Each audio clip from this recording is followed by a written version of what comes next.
Bismillahirrahmanirrahim. Assalamualaikum warahmatullahi wabarakatuh. Alhamdulillahilladzi bi ni'matihi tatimmus shalihat. Asyhadu an la ilaha illallah wa asyhadu anna Muhammadan abduhu wa rasuluh. Bismillah, pada malam hari ini kita dapat berjumpa kembali dalam kajian Oase Ilmu bersama pekerja mengaji, masih dalam tema tadabbur pakaian dan tempat tinggal Nabi SAW di pertemuan yang kedua bersama Ustazuna Abdurrahman Dhani Hafizahullah Ta'ala. Insya Allah beliau akan segera hadir di Zoom meeting kita pada malam hari ini. Sebelum kajian kita mulai, ada beberapa pengumuman yang akan kami sampaikan mengenai adab kajian online. Yang pertama, Bismillahirrahmanirrahim, peserta menjadikan kajian online sebagai sarana tolabul ilmi, niat ikhlas, ikat ilmu dengan tulisan, menjaga aurat, berakhlak, dan beradab majelis yang mulia sesuai syariah Islam. Adab yang kedua, peserta wajib dengan nama asli, memute mikrofon, dan meng-close kamera, khusus untuk akhwat.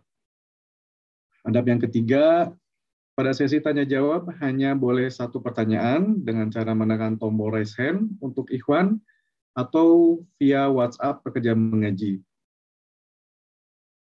Untuk pertanyaan melalui WhatsApp, ditulis dan dikirimkan ke nomor 081 222 723 457 dengan format nama, pagar asal kota, pagar pertanyaan.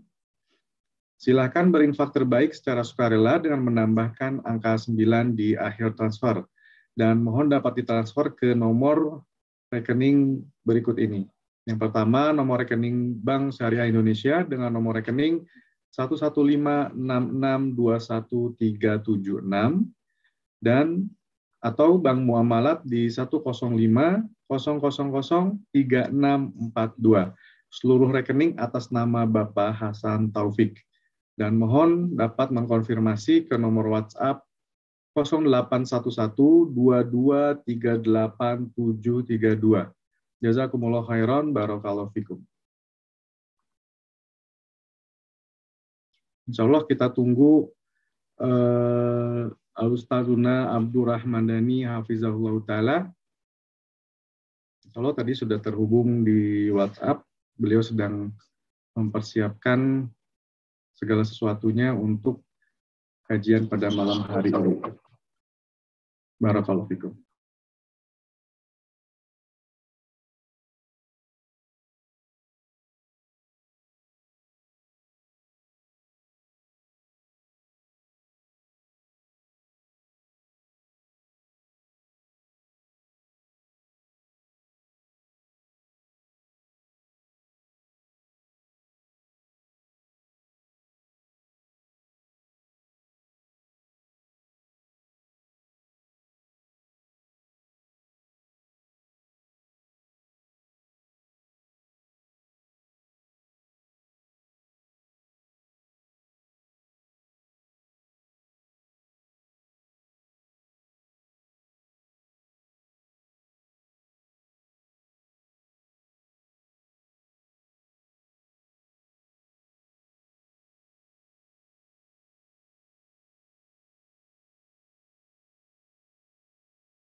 Alhamdulillah, jamaah rahimahullah, Ustazuna Abdurrahman Dhani sudah tersambung dengan meeting Zoom.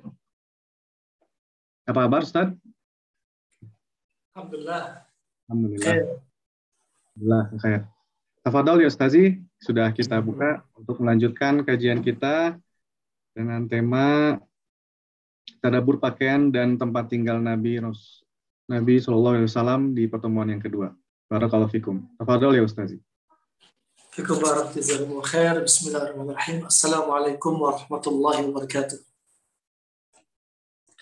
Innal hamdalillah nahmaduhu wa nasta'inuhu wa nastaghfiruh wa na'udzu billahi min shururi anfusina wa min sayyiati a'malina may yahdihillahu fala mudilla lahu wa may yudlil fala hadiya lahu. Asyhadu an la ilaha illallah wahdahu la syarika lahu wa asyhadu anna Muhammadan 'abduhu wa rasuluh. Amma ba'd. Alhamdulillah, Bapak, Ibu-ibu, ikhwani wa akhwati fillah yang tergabung dalam kajian via Zoom bersama teman-teman pekerja mengaji. Pada kesempatan kali ini kita akan melanjutkan pembahasan kita di bulan yang telah lalu dari tadabbur pakaian dan tempat tinggal Nabi Sallallahu Alaihi Wasallam. Ya, kita sudah lalui bahwasanya termasuk laqad kana lakum fi Rasulillahi uswatun hasanah liman kana yarjullaha wal yawmal akhir. Nah, sungguh pada diri Rasulullah Sallallahu Alaihi Wasallam itu ada padanya yaitu suri tauladan, contoh.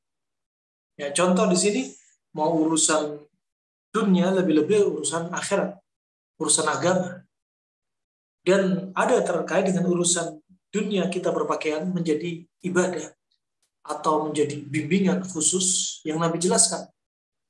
Ada pakaian yang dilarang, ya, dan ada pakaian yang wajib kita gunakan untuk menutup aurat.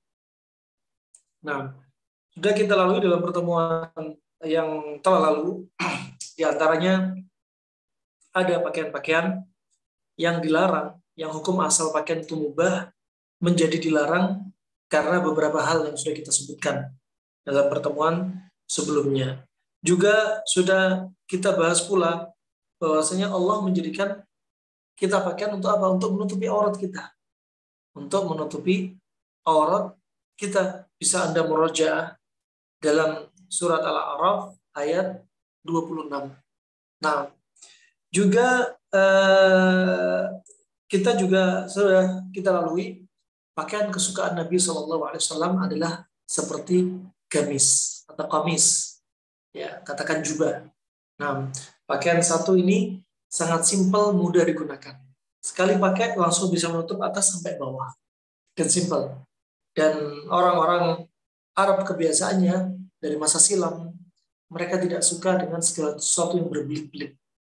Sehingga sekali pakai bisa menutup aurat. Dan juga yang paling disukai Nabi SAW adalah yang warnanya putih. Ya, warnanya putih.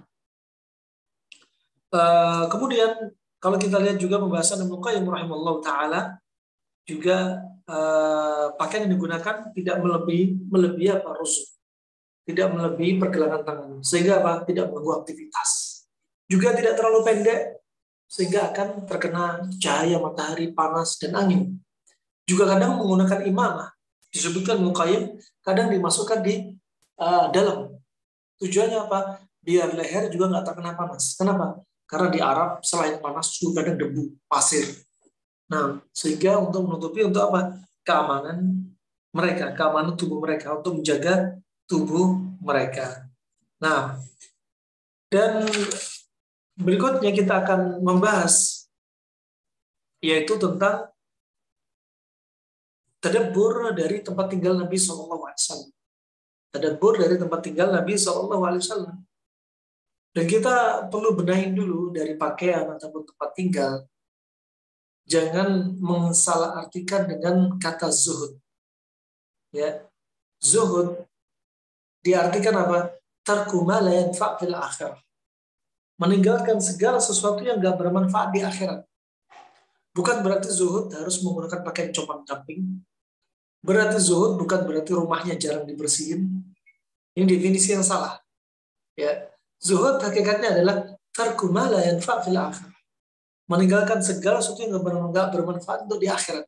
Itu zuhud. Nggak sibuk dengan perkara yang mubah, ya, nggak sibuk dengan perkara yang menyia-nyiakan waktu dia. Nah, nggak sih menyibukkan diri dengan harta yang dia punya. Nah, yang tidak ada nilai pahala, hanya sebatas ini perkara yang boleh-boleh saja. Nah, maka ini juga termasuk zuhud. Nah, kalau harus menggunakan pakaian compang-camping, rumahnya harus jauh dari kebersihan, maka ini salah arti dalam zuhud. Nah, justru innallaha jamil yuhibbul jamal. Ya, Allah itu indah, menyukai yang indah-indah. Maka indahlah dalam Anda berpakaian, ya, terutama ketika beribadah kepada Allah. Jangan indah ketika pergi ke kantor, tapi nggak indah ketika berjumpa dengan Allah Subhanahu wa taala ketika sholat. Nah, tadabbur dalam perkara tempat tinggal, sebagaimana hukum asal, yaitu rumah atau tempat tinggal, hukum asalnya itu adalah boleh kita membuat rumah seperti apa boleh. Nah, tetapi sebagaimana kaidah usul fiqh, asyai' al-mubah idza jawaza haddahu ghalaba ila diddi. Segala perkara yang mubah kalau melewati batasnya, maka bisa menjadi hukum sebaliknya. Minimalnya makruh, maksimalnya haram. Itu yang perlu kita perhatikan. Asalnya perkara yang mubah ini kita tidaklah tahu dalil yang melarangnya. Maka kalau yang mubah silakan. Nah, silakan ya. Tidak ada dalil yang melarang silakan. Kecuali kalau ada dalil yang melarang. Semisal dia membangun rumah, ya, yang paling afdal sebagaimana hadis Nabi SAW, la tastaqbilul qiblata bighaitin wala baulin walakin syarriqu aw gharibu. Nah, ketika membangun katakan mirhat, toilet, ya, jangan menghadap kiblat atau membelakangi kiblat. Tapi apa? Arahkan arah sebaliknya. Dan ini disebutkan oleh para ulama berlaku untuk apa? Di sakhra, di padang pasir. Adapun dalam rumah, karena ada dinding yang membatasi, maka tidak mengapa. Tetapi al-afdhal wal-afdhal untuk tidak melakukannya. Nah, karena termasuk syiar Allah Subhanahu wa taala, termasuk syiar Islam. Nah, sehingga lebih baik kita jauhi. Kita mampu, nggak ada hal yang mencegah kita untuk tidak menghadap kiblat, tidak membelakangi kiblat. Maka alangkah baiknya ya jangan sampai membelakangi atau menghadap kiblat. Kecuali juga ada uzur yang akhirnya dia tidak bisa menghadap kecuali menghadap kiblat, maka itu sesuatu yang terpaksa. Kemudian akhirnya jami'an, hidup di dunia sebagaimana disebutkan oleh Rasulullah SAW dalam riwayat Tirmidzi dan selainnya, mali wali dunia. Apa sih antara aku dengan dunia? Kata Rasulullah, ma'ana fid dunya illa karakib istadalla tahta syajarah. Tidaklah aku di dunia, hidup di dunia, kecuali hanya seperti apa? Hanya seperti orang yang menunggangi kendaraannya di bawah pohon. Ya, di bawah pohon. Thumma raha wa tarakaha. Kemudian pergi dan meninggalkan pohon tersebut. Kemudian pergi dan meninggalkan pohon tersebut. Itulah antara apa? Rasulullah dan dunia. Rasulullah seperti menggunakan kendaraan hewan tunggangannya di bawah pohon, kemudian dia akan pergi. Ya, pergi dari pohon tersebut. Dan nikmat dunia dia rasa seperti di bawah pohon. Sebentar lagi dia akan pergi dari pohon tersebut. Dia akan lama. Sebentar lagi dia akan pergi dari dunia ini. Akan sirna. Ya, fana dari itu semua. Ini rahimahumullah jami'an. Juga demikian, sebagaimana disebutkan oleh para ulama, hidup di dunia itu jadilah seperti apa? Seperti orang yang lewat jembatan. Kita baru lahir, lewat jembatan, kemudian kita menuju ujung tujuan kita. Nah, kalau lewat jembatan itu bukan tempat untuk kita membuat bangunan. Bukan tempat untuk kita bermegah-megahan. Jembatan hanya untuk tempat lewat. Kita lewat terus. Bukan untuk berdiam diri dan tinggal di situ. Maka apa? Nggak perlu kita bangun rumah yang semewah-mewahnya di dunia ini. Karena kita hanya sebentar, kita akan lewat. Nah, juga demikian, sebagaimana hadis muttafaqun alaih, ya, kalau Anda lihat rumah yang mewah, ya, nggak akan ada habis-habisnya.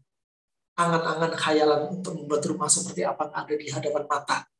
Ingin rasanya punya rumah seperti mereka. Kalau lihat urusan dunia, lihat yang di bawah. Jangan lihat yang di atas. Sehingga kita akan selalu menjadi orang yang bersyukur kepada Allah Subhanahu wa Ta'ala. Kalau kita mendapat musibah, lihatlah yang di atas, jangan lihat yang di bawah. Biar kita selalu menjadi orang syukur dan qanaah. Nah, sabar dengan takdir Allah Subhanahu wa Ta'ala. Ketika lihat musibah, lihat ada orang yang musibahnya lebih besar daripada kita. Jangan lihat orang yang musibahnya lebih ringan daripada kita. Tapi kalau lihat dunia, lihat di bawah, jangan lihat di atas. Rahimani wa rahimakumullah jami'an. Kalau melihat dunia di hadapan kita, Nabi sebagaimana ketika perang Khandaq sambil memikul batu, Nabi SAW sambil mendendangkan ucapan indahnya, Allahumma la aisha illa aishul akhir. Ya Allah, tidak ada kehidupan kecuali kehidupan kekal yang di akhirat. Nah, kalau lihat harta dunia yang akan menjadi fitnah, baca ini. Allahumma la aisha illa aishul akhir. Gak ada hakikat kehidupan kecuali kehidupan di akhirat. Dunia akan lewat. Dunia akan sirna. Nah, kemudian kata Ibnu Qayyim rahimahullah, faslun fi tadbirihi li amril maskan. Bab tentang yaitu pentadabburan dari perkara tempat tinggal Nabi SAW. Ya, tadabbur, perlu kita tadabburi. Biar kita ingat bagaimana sih kehidupan Nabi, sirahnya Nabi SAW. Nah, lama alima sallallahu alaihi wasallam anna ala dhahri siyar. Tatkala Nabi SAW mengetahui bahwasanya dia sebenarnya ada dalam satu perjalanan. Wa anna dunya marhalah musafir. Bahwasanya dunia itu hanyalah seperti apa? Metode atau seperti proses dia dalam berjalan. Ya, yanzilu fiha muddah umrihi thumma yantaqilu anha ila al-akhirah. Yang mana dia tinggal di dunia tersebut sepanjang umur dia. Dan berikutnya dia akan pindah ke alam akhirat. Lam yakun min hadi sallallahu alaihi wasallam wa hadi ashabihi wa man tabi'ahu al-i'tina bil masakin wa tasyidiha. Ya, dan bukanlah dari petunjuk Nabi sallallahu alaihi wasallam. Bukanlah petunjuk dari Nabi sallallahu alaihi wasallam, sahabat Nabi sallallahu alaihi wasallam dan yang mengikuti Nabi sallallahu alaihi wasallam untuk apa? Untuk mereka betul-betul memperhatikan tempat tinggalnya. Dimewah-mewahkan tempat tinggalnya. Itu bukanlah petunjuk Nabi SAW.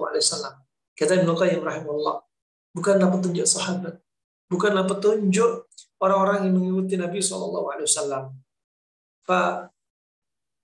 Kalau kita lihat bagaimana sih rumahnya Nabi SAW, rumahnya manusia sebaik-baik manusia dari Adam alaihissalam sampai hari kiamat. Ya, rumahnya hamba yang Allah cintai, sangat Allah cintai. Ya. Dan rumahnya orang yang jelas-jelas dijamin masuk surga sebagai penutup para nabi, sekaligus dia sebagai seorang rasul. Ya. Dan kita lihat bagaimana beliau tinggal. Wa kana al-bait mukawwanan min hajarah wa fina. Dan adalah rumahnya itu apa? Tersusun dari bebatuan. Ya. Dan ada terasnya, punya teras. Ya. Dan dindingnya adalah dari batu-batuan. Juga ada pada dinding tersebut menempel yaitu kulit-kulit pohon kurma. Ya, kulit pohon kurma yang juga ada di situ dibikin anyaman-anyaman dari daun-daun pohon kurma. Ya, ada yang mengatakan di antaranya juga ada dilapisi oleh yaitu dari kulit onta. Ya, atau kulit yaitu kelinci, ya. Dan kemudian apa? Ditutup dengan kimash, dengan kain kumash. Nah, untuk apa? Untuk membuat hangat, untuk menjadi manusia yang hangat ketika apa? Rumahnya celah-celahnya ditutup dari angin yang masuk, dari hewan yang masuk. Nah, ini rahimahumullah jami'an. Dan juga mutayyan, ya, mutayyan yaitu apa? Dilempari dengan tanah liat. Habis dikasih daun, kemudian dikasih dari kulit hewan, kemudian dilempar dengan apa? Tanah liat. Dilempar dengan tanah liat. Dan ajibnya tanah liat, ya, itu adalah rumah yang berbahan tanah liat, ada rumah yang lebih dingin dibanding dari semen, ya, dibanding dari bataku misalkan, ya, dibanding dibikin dari batu bata apa sekarang itu hebel. Nah, batu bata yang hebel itu semua panas. Kalau kena matahari panas. Akan tetapi kalau terbuat dari tanah liat, subhanallah, mendinginkan. Coba. Nah, wah ini yang perlu kita tadabburi. Dan kemudian rahimahumullah, kata Ibnu Qayyim, beliau sebutkan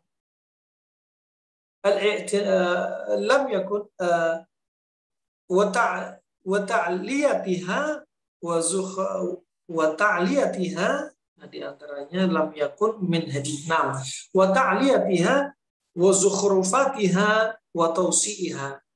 Jadi disebutkan tadi bukanlah termasuk bagian dari petunjuk Nabi SAW, petunjuknya sahabat dan orang yang mengikuti mereka untuk apa? Betul-betul perhatian dengan rumah yang ditinggali. Ya, konsen hidupnya selama itu rumah terus diperbaiki. Ya, rumah dan rumah nggak ada habis-habisnya. Mau bikin dapur, mau bikin subhanallah, nanti rumah ditingkat lagi, masya Allah, kamar diluasin, nggak ada habis-habisnya. Ya, sampai kapan nggak ada habisnya bikin rumah, dimegah-megahin rumah, hatta zurtumul maqabir, sampai puas kalau sudah tanah masuk dalam mulutnya, itu masuk alam kubur, baru dia berhenti. Nah, rahimahumullah, ya, dan juga bukan petunjuk Nabi SAW, kata Ibnu Qayyim, rumah itu ditinggikan setinggi-tingginya, ya, atau rumah itu masya Allah dihiasi dengan hiasan sangat banyak, ya, atau rumah yang diluaskan dengan seluas-luasnya. Nah, ini nggak pernah ada puas-puasnya, tamak dan rakus, ya.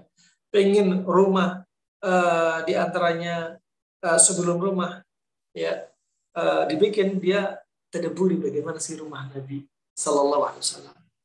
Nah, wa bal kanat min ahsani manazilil musafir taqi al-har wal bard.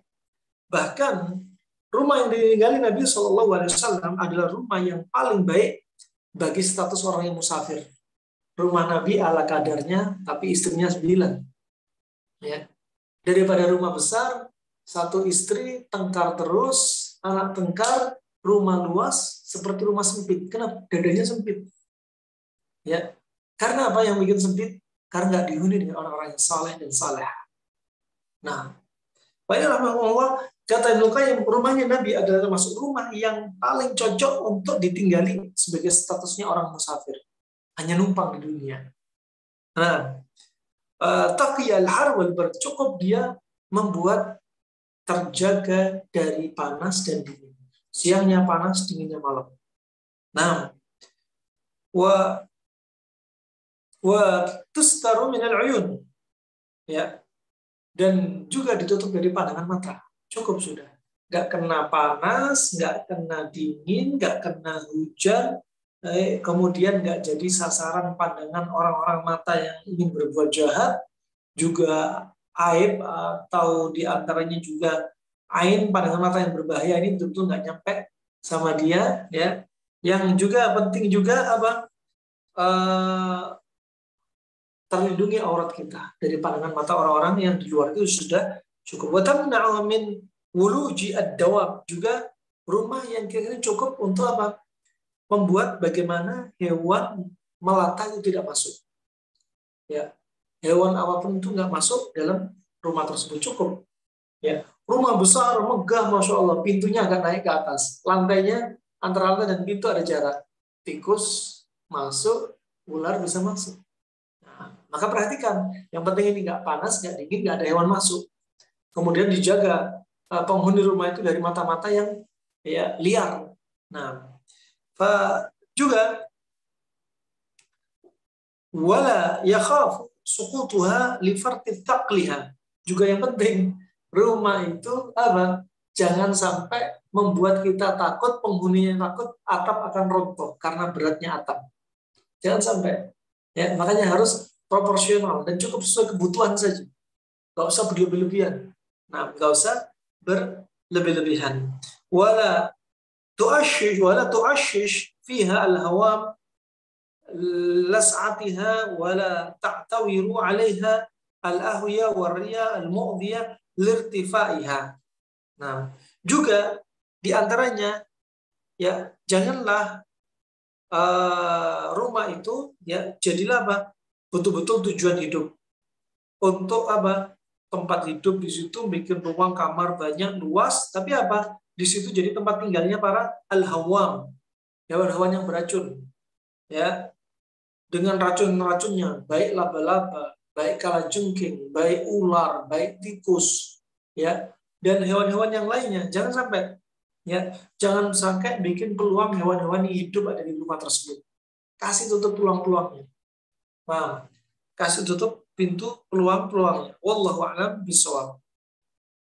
Ya, wala juga diantaranya wala ta'tawiru 'alaiha wala ta'tawiru 'alaiha al-ahwiyah. Juga jangan sampai apa? Jangan sampai angin itu lewat berembus masuk dengan enaknya ke rumah tersebut. Ya. Sehingga juga jangan sampai rumah tersebut gampang atau mudah apa? Tertiup angin. Ya. Bikin rumah menutup aurat, tapi gubuknya ini di tengah sawah, kena angin, hilang semua. Nah, ini di antara konsep-konsepnya yang disebut Muqayyim. Waryal mu'dhiya lirtifaiha. Juga jangan bikin bangunan yang tinggi sekali. Kenapa? Angin semakin tinggi ternyata bahaya. Angin semakin tinggi semakin kencang. Bangunan semakin tinggi, angin semakin kencang. Ya. Dan dia semakin dingin. Maka jangan terlalu tinggi-tinggi. Ini yang disebutkan beliau. Ya. Kemudian walaisa tahtal ard fatu'diya sakinah. Nah, jangan pula bikin rumah yang terlalu masuk ke dalam bumi, karena akan mengganggu apa? Penghuni tanah tersebut, bumi tersebut yang ada di bawah. Wala fi ghayatil irtifa 'alaiha, atau jangan bikin rumah tingkat terlalu tinggi sekali. Bal wastun, cukup di tengah-tengah. Ya. Wa tilka adalus sakinu wa anfa'uha. Dan ini termasuk orang yang tinggal di tempat yang betul-betul ideal sekali, cukup ideal, tak usah berlebihan. Bukan ideal sesuai dengan dunia harapan khayalan dia, tapi ideal cukup. Di antara itu disebutkan, ya, yang maksud ideal di sini yang pertama, ya, dia tidak terlalu konsen dengan rumah tersebut. Satu, ya. Kedua, tadi rumah itu nggak usah ditinggikan terlalu tinggi, nggak usah terlalu luaskan, nggak usah terlalu banyak hiasan. Kemudian yang keempat, ya, rumah tersebut adalah rumah yang paling cocok, ya, bagi musafir, ya, untuk cukup menjaga dari panas dan dingin. Kemudian yang keempat, yaitu rumah itu menutupi apa? Mata orang-orang di luarnya dari aurat yang ada di dalam rumah. Ya. Kelima, rumah itu harus apa? Rumah yang bisa menutupi dari apa? Pintu-pintu atau jendela atau tempat masuknya hewan-hewan. Ya, ini perlu diperhatikan. Termasuk atap, samping atap jangan sampai lubang-lubang sehingga tikus bisa masuk. Sehingga tikus masuk pelafon, ya, pipis di situ, ya, buang bakteri virus di situ. Nasallallahu alaihi. Kemudian berikutnya juga rumah jangan terlalu tinggi, ya. Rumah jangan terlalu tinggi karena apa? Angin bisa mengganggu dia. Ya. Kemudian berikutnya juga jangan bikin bangunan terlalu masuk ke bawah tanah. Juga akan mengganggu penghuni yang ada di bawah tanah. Nah, wa tilka adalu masakin wa anfa'uha. Dan ini termasuk tempat tinggal yang paling seimbang dan paling bermanfaat. Wa aqalluha harran wa burdan, enggak terlalu panas, enggak terlalu dingin. Ya, wala tadhiqu ala sakiniha, juga tidak mengganggu tuan rumah. Nah, fayan hasiru wala tafaddalu anhu bighairi manfa'a wala faidah. Juga di antaranya, ya, rumah itu jangan terlalu sempit juga, sehingga penghuni rumah banyak tapi rumah sempit akan menjadikan dia kesusahan. Nah, yang disampaikan juga tanbih dari Ibnu Qayyim rahimahullah, ya, jangan bikin ruangan-ruangan yang tidak manfaat. Ya, cukup bikin ruangan kira perlu. Satu ruangan kosong untuk gudang silakan. Ya. Tapi kalau nggak ada fungsinya, jangan, sekali-kali tidak. Ya, sekali-kali tidak. Fatwa al-hawam,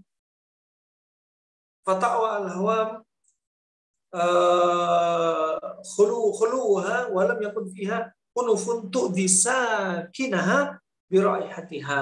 Oleh karena itu, kalau ruang terlalu banyak nggak kepake, maka akan muncullah hewan-hewan yang beracun, yang berbisa. Nah, dengan kombinasi diantaranya apa? Ketika angin ya sudah masuk, udara masuk, hewan ikut masuk, kadang lewat udara seperti serangga-serangga atau jendela yang terbuka nggak rapat, sehingga hewan-hewan beracun juga masuk. Kenapa? Akan memilih tempat-tempat yang kosong, mereka jadikan tempat tinggal. Ya. Nah, walam yakun fiha kunufun. Di dalamnya nggak ada kunuf, nggak ada mirhab, nggak ada toilet.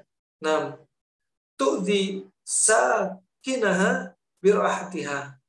Yang mana yang berikutnya adalah bahwasanya di sana nggak ada kunuf, nggak ada toilet, ya, nggak ada toilet. Kenapa? Karena khawatir aromanya akan mengganggu orang di sekitarnya yang ada di dalam rumah. Bal raihatuha min atyabir rawaih.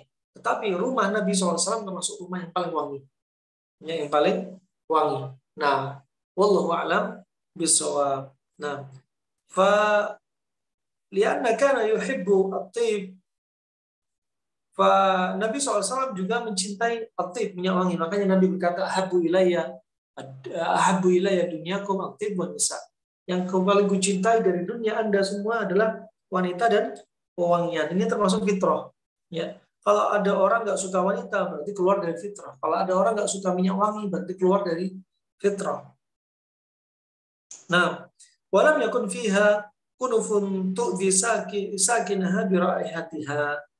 Nah, bal raihatuha min atyabir rawaih. Bahkan baunya Nabi SAW, rumahnya bau yang paling wangi. Li'annahu kana yuhibbut tib, karena Nabi suka dengan wangian. Wala yazalu indah, senantiasa wangian ada di wangian ada di sekitar Nabi SAW. Wa rihuhu min atyabir raiha wa araquhu atyabut tib.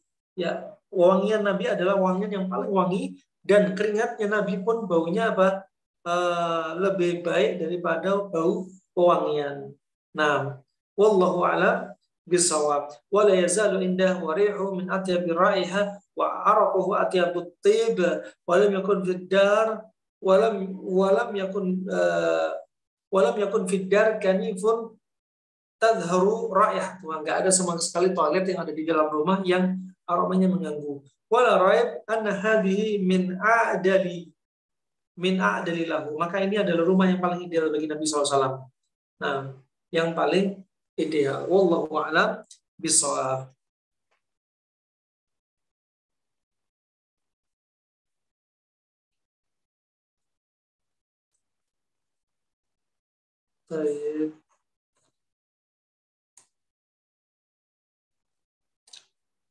Kemudian disebutkan juga bahwa rumah beliau, ya, Sallallahu Alaihi Wasallam, itu juga ada roof, ya, atau istilahnya seperti rak, ya, rak.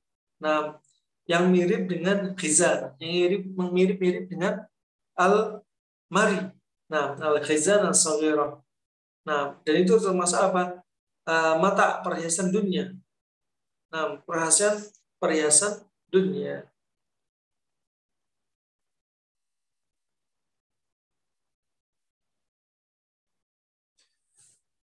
La ilaha illallah. Kemudian lanjut Ibnu Qayyim rahimahullah taala, wala raib anna hadhihi min a'dali al-masakin. Maka nggak ragu lagi ini termasuk apa? Termasuk rumah yang paling ideal. Yang paling ideal, nggak ekstrem kanan, nggak ekstrem kiri. Dua anfa'uha, dan rumah yang paling banyak mendatangkan manfaat. Wa awfaqaha lil badan, dan paling cocok untuk tubuh. Wa hifdhis sihhati, dan menjaga kesehatannya. Minimalis banget. Sangat minimalis. Nah, sangat minimalis.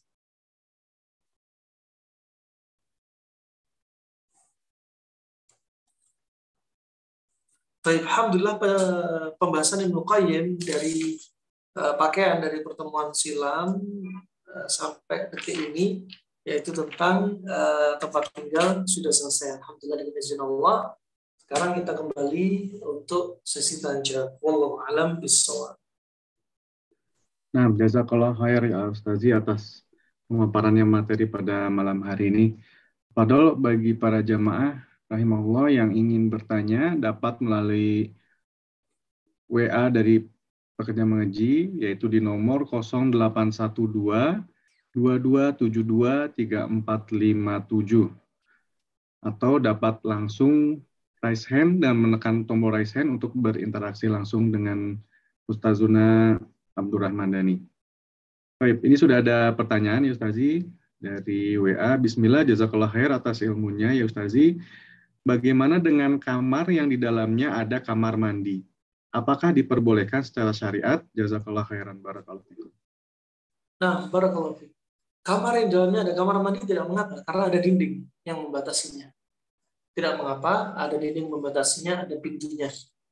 Nah, yang jelas apa? Syahidnya jadi masalah apa? Ar-ra'ih, baunya tidak mengganggu orang yang ada di kamar. Ya, coba bayangin kalau kamar mandi nggak ada pintunya, maka aromanya akan mengganggu. Nggak heran kalau misalkan suami istri hidup di situ pasti apa? Illness atau ilfil mungkin ya. Nah, oleh karena itu ini ditutup semua. Kenapa? Pertama, raiha ya. Itu bau dari buang hajat itu adalah suatu aib. Ya, aib. Nah, makanya ditutup. Ya.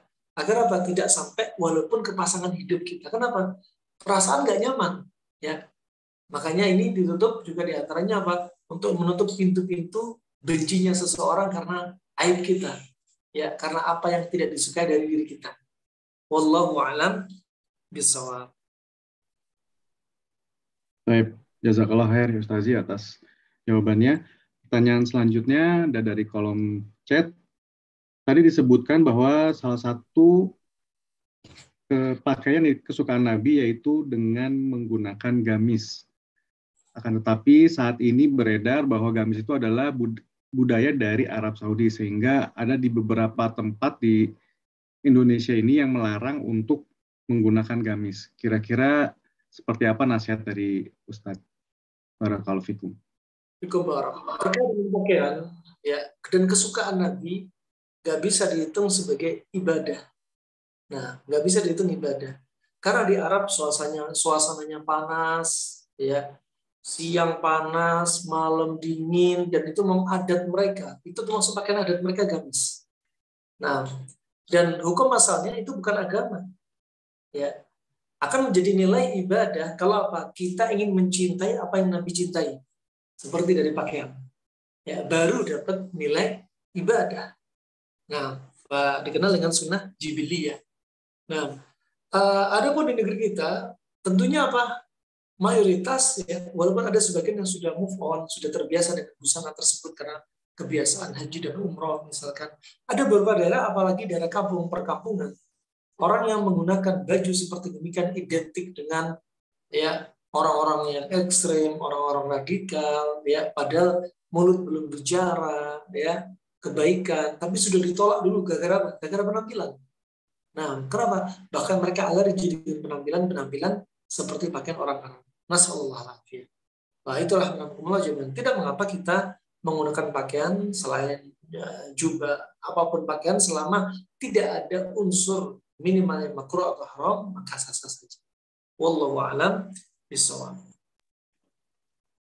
Baik, jazakallah khair ya Ustaz atas jawabannya. Selanjutnya ada pertanyaan raise hand dari Umu Amar dari komunitas pengajian Amerika Kanada. Tafadol, Umu Amar.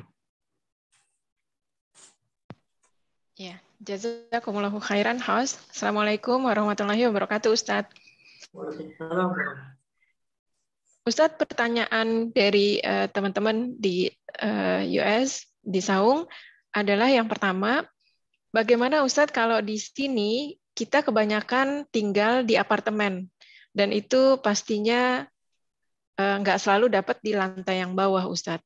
Jadi bagaimana kalau kita memang dapatnya di atas? Tips apa yang bisa kita lakukan supaya bisa hidup lebih sehat?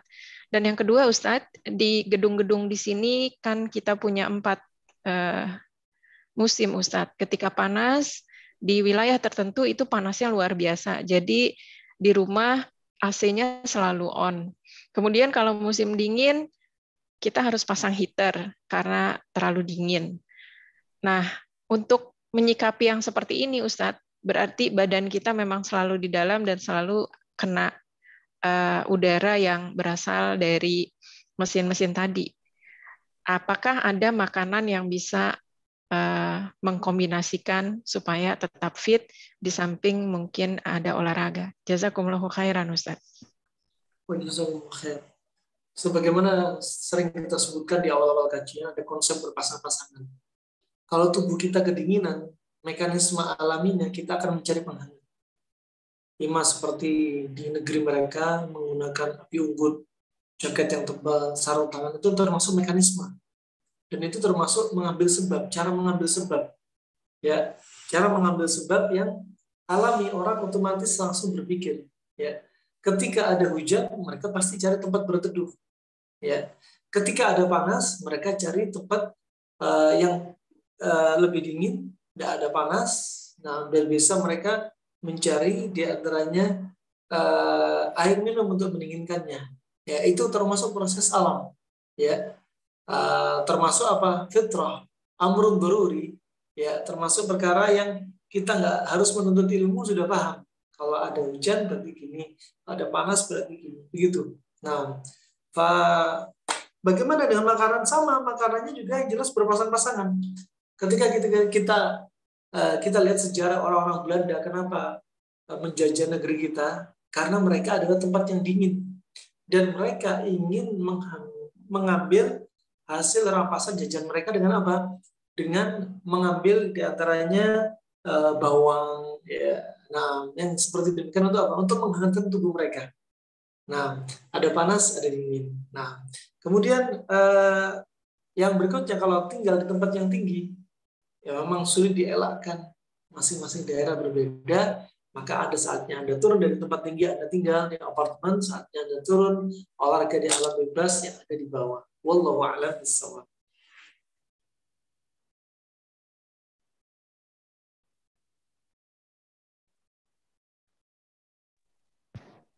Ya, jazakumullahu khairan, Ustadz. Boleh satu lagi, Ustadz, pertanyaannya?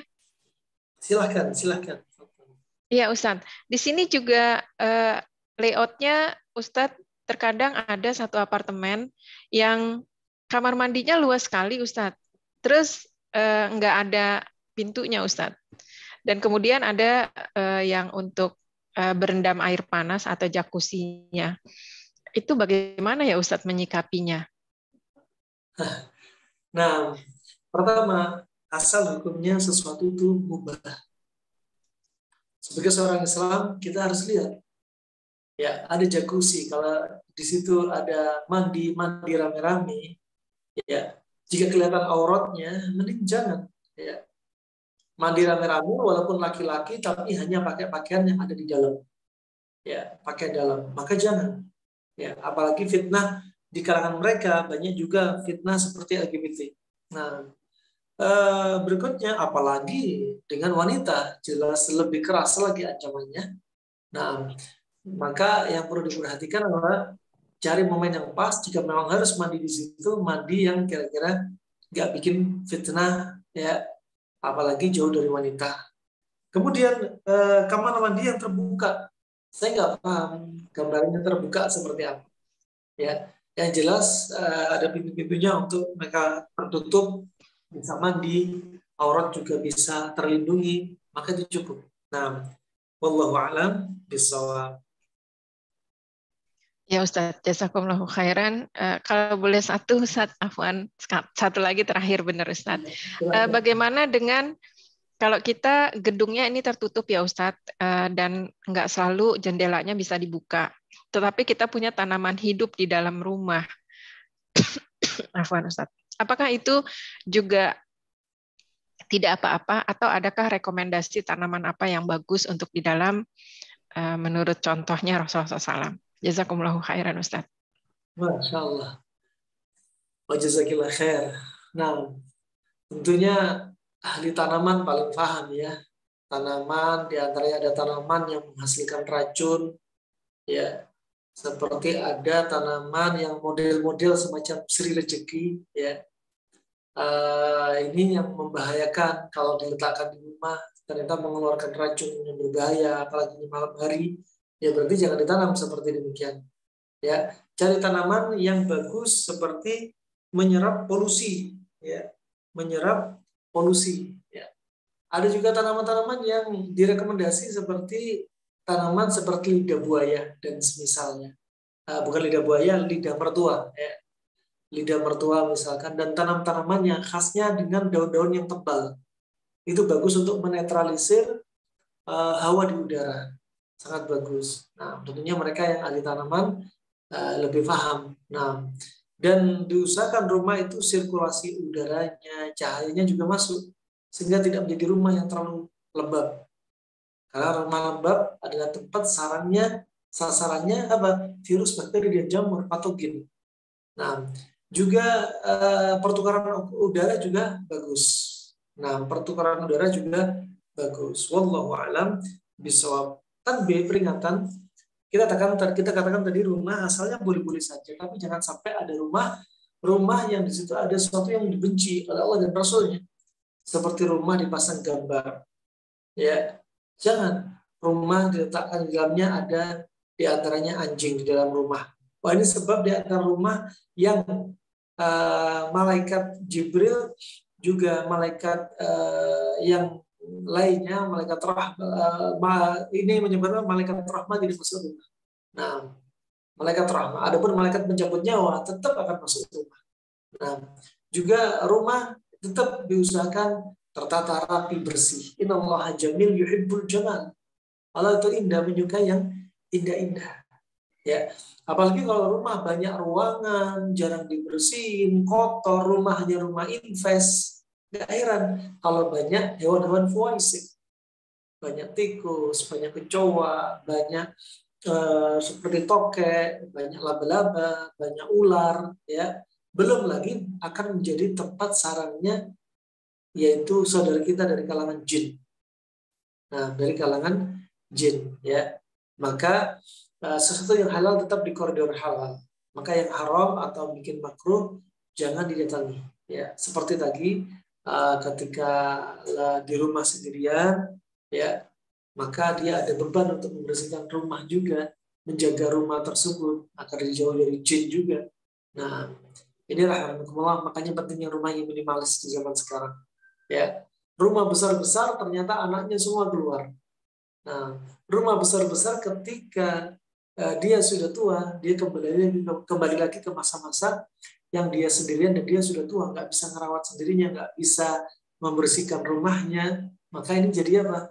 Jadi sesuatu yang sia-sia. Ya, semakin besar rumah, hisab juga akan semakin besar. Untuk apa ruangan dipakai? Ya, nah, subhanallah, pakaian terlalu banyak ditimbun, piring terlalu banyak ditimbun, kendaraan terlalu banyak. Nah, pada kepakai akan dihisab oleh Allah Subhanahu wa taala. Nah, ini rahmatullah jami'an. Wallahu a'lam bishawab. Baik, jazakallah khair ya Ustazi atas jawaban-jawabannya. Selanjutnya masih ada pertanyaan dari kolom chat ya Ustazi. Dari Bapak Muhammad Ansori di Bekasi. Izin bertanya ya Ustazi, bagaimana tentang penjelasan riwayat hadis tentang menutup bejana saat mau tidur di malam hari? Apa hikmahnya dan bagaimana cara menerapkannya? Baik, barakallahu fikum. Ya, ini termasuk sunnah yang dilupakan, ya. Termasuk sunnah yang dilupakan oleh kaum muslimin dan muslimat, ya.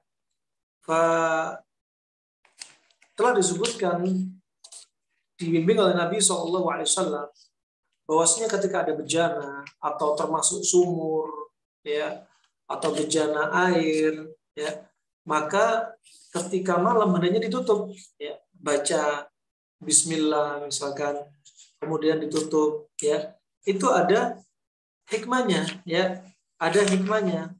Sebagaimana kalau kita lihat, ya, hadis Nabi SAW bahwasanya dalam satu tahun itu, ya, di malamnya itu, satu malam dalam satu tahun itu akan ada wabah, ya, akan ada wabah, ya, yang mana wabah ini turun satu malam dalam satu tahun. Dan hikmah dari sunnah ini, ya, adalah diantaranya wabah tersebut tidak menempati air yang sudah ditutup, ya, dengan wika, dengan penghalang, ya, mau ember ditutup penuh, mau kasih penghalang, baca Bismillah jangan lupa, itu penting. Wah, ini termasuk rahasia, tentunya apa? Bimbingan dari Nabi SAW. Ya, kenapa demikian terjadi? Khawatir kita akan menjadi apa? Kurban terkenanya wabah, ya, kurban terkenanya wabah. Karena kita tidak mengamalkan sunnah yang seperti ini. Dan sama sekali jangan entengkan, jangan remehkan sunnah, ya. Sebagaimana kita sebutkan dari hadis riwayat Imam Muslim dalam sahihnya dari Jabir bin Abdullah, bahwasanya dia mendengar Nabi SAW bersabda, "Ghuttu al-ina", tutuplah bejana-bejana, ya, wa auqu as-siqa, dan tutuplah yaitu tempat-tempat air, ceret-ceret, ya, fa inna fis sanah lailatan yanzilu fiha waba la yamurru bina'in laisa alaihi ghita. Karena dalam satu tahun itu ada satu malam, ya, dalam satu tahun itu ada satu malam yang satu malam tersebut akan turun wabah, ya, yang mana wabah ini tidak akan melewati bejana yang sudah ditutup. Coba bayangin, bejana yang sudah ditutup. Au siqain laisa alaihi wika, atau tempat minum yang di situ nggak ada penutup sama sekali. Wah, penghalang seperti kayu sekalipun, seperti di atas sumur, itu penting. Nah, illa waqa'a fihi min dzalika da, kecuali jika dia tidak melakukan hal seperti ini, ya, Allah akan jadikan apa? Wabah terjadi, ya, pada diri dia. Jadi wabah penyakit ini, ya, dari wabah penyakit ini. Ini sebenarnya juga dalam sahihain, maka ini jalankan sunnah seperti ini. Nah, wallahu alam bisawab. Dan subhanallah, ajaibnya sebagian para petani-petani yang sukses seperti di daerah Jawa Timur, mereka kalau menyemprot hama itu lebih bermanfaat, lebih efektif, dengan sedikit tapi efektif. Yang mereka gunakan adalah disemprot di malam hari. Jadi sebagian petani jam 11 begadang 11 malam sampai di atas jam 12 untuk menyemprot ladang mereka. Kenapa? Karena hama itu munculnya malam-malam. Adapun hadis ini wabah. Wabah itu dalam satu tahun itu ada satu waktu wabah itu keliling akan mencari inak bejana yang masih terbuka, nggak tertutup. Nah, wallahu a'lam bissawab. Dan di antara hikmahnya, ya, di antara hikmahnya, sebagaimana disebutkan oleh Ibnu Qayyim rahimahullah taala, karena bisa jadi di situ ada apa? Ada mungkin ada lalat, ada serangga, ada hewan, ya, ada hewan dan sebagainya yang masuk ke dalam air tersebut. Nah, itu yang bisa kelihatan, yang nggak kelihatan ada bakteri, ada virus. Wallahu a'lam. Baik, jazakallah khair ya Ustazi atas jawabannya. Sudah pukul 9 ya Ustazi. Ada satu pertanyaan terakhir, mungkin masih bisa Nah, silakan. Baik, Assalamualaikum ya Ustazi. Apakah tanda jika rumah ada tikus atau ada kecoa? Dan bolehkah untuk dibunuh hewan tersebut? Nah, barakallahu fikum. Subhanallah, sebagian para ulama salaf mengatakan jika di rumah kita banyak cicak, ya, banyak tikus, ya, kecoa, ini nasihat yang subhanallah pukulan berat bagi kita semua. Ya, maka koreksilah diri Anda, diri kita. Itu bisa jadi berasal dari dosa-dosa kita. Subhanallah. Nah, hewan-hewan seperti ini termasuk foesik ini boleh dibunuh. Ya, juga termasuk ular bahkan dibunuh. Kata Rasulullah, "Uqtulul hayyat", bunuhlah oleh Anda ular-ular nih. Kemudian apa? Juga foesik termasuk juga tikus, hewan yang dianjurkan untuk dibunuh. Bahkan dianjurkan untuk dibunuh, termasuk juga cicak. Ya, termasuk cicak. Nah, termasuk juga burung gagak. Ya. Dan yang nggak boleh dibunuh termasuk diantaranya yaitu lebah. Ya, makanya sengat lebah, kalau kita lihat lebah setelah kita gunakan untuk terapi menyengat, biasanya lebah mesti mati karena sengatnya sudah lepas. Makanya para ulama tidak menganjurkan ya terapi dengan sengat lebah karena bisa masuk dalam kategori ini apa? Membunuh lebah. Karena membunuh lebah itu nggak boleh. Membunuh semut juga nggak boleh. Membunuh burung hudhud juga nggak boleh. Nah, wallahu a'lam bishawab, itu insyaallah sebagai jawaban yang bisa kami hadirkan. Wallahu a'lam bishawab. Nah, Baik, jazakallah khair ya Ustazi. Tafadhol untuk kesimpulan atau akhir kalam dari kajian kita pada malam hari ini. baik, barakallahu fiik wa jazakumullah khair Bapak Ibu yang Masya Allah sangat semangat antusias hadir dalam kajian. Ya. Sekali lagi kajian ini adalah kajian yang sebenarnya penting untuk kita kupas dan butuh kesabaran. Ya, waktu, tempat, harta, kesabaran, menggunakan waktu luangnya, ya. Dan semoga melalui kajian-kajian seperti ini Allah jaga kita dari semua penyakit, ya. Allah sembuhkan orang yang sakit di antara kita, juga Allah beri betul-betul petunjuk kepada pemimpin kita. Allah hentikan makar-makar orang yang rusak di negeri ini, ya, dan semoga Allah istiqomah kita di atas salat dan Allah wafatkan kita dalam keadaan husnul khatimah. Amin ya rabbal alamin wa bil taufiq wal hidayah. Subhanakallahumma bihamdika asyhadu an la ilaha illa anta astaghfiruka wa atubu ilaik. Wassalamualaikum warahmatullahi wabarakatuh. Waalaikumsalam warahmatullahi wabarakatuh. Barakallahu fikum ya Ustazi. Jazakallah khair atas materinya dan jawaban-jawaban pada malam hari ini. Semoga menjadi ladang amal di akhirat kelak. Barakallahu fikum ya Ustazi. Selamat istirahat dan fi amanillah untuk sampai ke rumah ya Ustazi. Barakallahu fikum. Ya Allah, assalamualaikum. Waalaikumsalam warahmatullahi. Demikian jemaah kajian kita pada malam hari ini. Insya Allah kita akan bertemu kembali pada malam Sabtu atau Jumat malam, insya Allah bersama Dr. Erwandi Tarmizi Hafizahullah Ta'ala dengan tema fikih berdagang di pertemuan, insya Allah pertemuan ke-6. Barakallahu fikum, jazakumullah khairan atas partisipasinya dan keikutsertaannya pada malam hari ini. Kita tutup kajian kita pada malam hari ini. Subhanakallahumma wa bihamdika asyhadu an la ilaha illa anta astaghfiruka wa atubu ilaik. Assalamualaikum warahmatullahi wabarakatuh.